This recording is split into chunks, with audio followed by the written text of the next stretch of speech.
When I landed in Hanoi, I wasn't sure what to expect, but what I got was a whirlwind of flavors, history, chaos, and calm, all in just 3 days. This is how I explored the beating heart of Vietnam, and ended my journey floating through one of the most breathtaking bays on earth. Let me take you with me.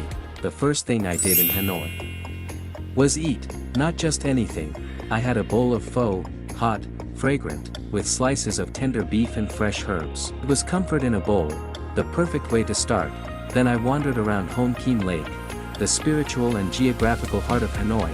Locals walked in slow rhythm, couples took selfies by the Red Bridge, and I let the city's pace settle into me. I headed back to my hotel for a short rest, long flight, you know.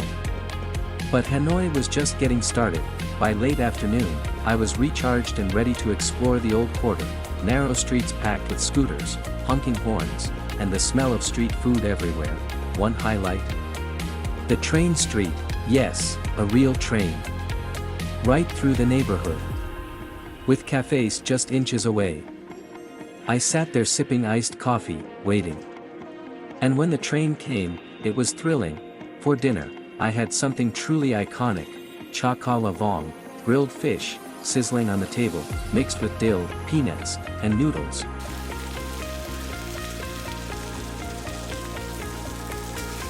And I wasn't done yet. I ended my first night with a cold beer on Hien Street, surrounded by laughter and backpackers from every corner of the world. I started my second day slowly, with Vietnamese coffee and a light breakfast at a quiet cafe. Hanoi's coffee culture is strong, and I loved every drop. Then I headed to the Temple of Literature, Vietnam's first university, ancient courtyards, stone turtles, and whispering banyan trees. I could feel the wisdom in the walls. Not far from there was Chi Minh Mausoleum, a place of silence and national pride. I didn't take any photos inside, it didn't feel right, but I came out feeling like I understood the country a little better. By midday, I was hungry again, but not for a full meal. I found a small cafe with a balcony and enjoyed a light snack, watching the city buzz below. In the late afternoon, I did something a little different. I hopped on the Hanoi hop-on hop-off bus, a double-decker that looped around the city's major sites. With the wind in my face and the sunset painting the sky, I saw Hanoi in a whole new way. That night, I kept it simple, dinner at the hotel, and some much-needed rest, because the next day was the big one. On my final day in northern Vietnam, I set out for a place that feels almost mythical, Ha Long Bay. The morning began with a smooth ride from Hanoi to Tuan Chau Harbor. There, I boarded a luxury cruise, where a warm welcome and a mouth-watering seafood buffet were waiting. From fresh prawns to tender squid and clams, everything was cooked on board, rich in flavor and straight from the sea. But the real journey was just beginning.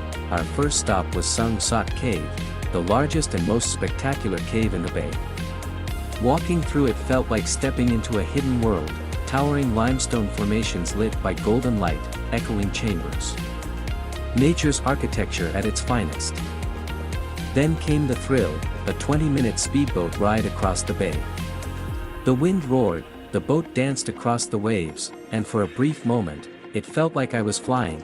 Next up, a moment of peace, paddling a kayak through quiet lagoons and narrow passages between the karsts. Or, if you prefer, a traditional bamboo boat offers a gentler way to take it all in. We ended with a refreshing swim in the heart of the bay. Surrounded by emerald waters and towering limestone cliffs, it felt like the world had paused, just for us. And then came the moment I'll never forget. Sunset on Ha Long Bay, the sky turned shades of gold and rose, reflected on the still waters below. It was a reminder of why this place is recognized as a world natural wonder. As darkness slowly settled, I returned to the city by limousine, heart full, camera loaded, and memories etched forever. Tomorrow, I'll fly to a new destination. But tonight, I let the silence of the road carry me back to Hanoi, peaceful, grateful, and ready for the next adventure. As my short journey through northern Vietnam comes to a close, I hope this video gave you a glimpse into the magic waiting here, from the calm mornings in Hanoi to the majestic cliffs of Ha Long Bay. If you found this video helpful or inspiring, don't forget to leave a like, share it with a fellow traveler, and subscribe for more unique adventures across Vietnam and beyond. Got questions or want to share your favorite part of the trip? I'd love to hear from you in the comments below. This is Mystery. See you in the next journey.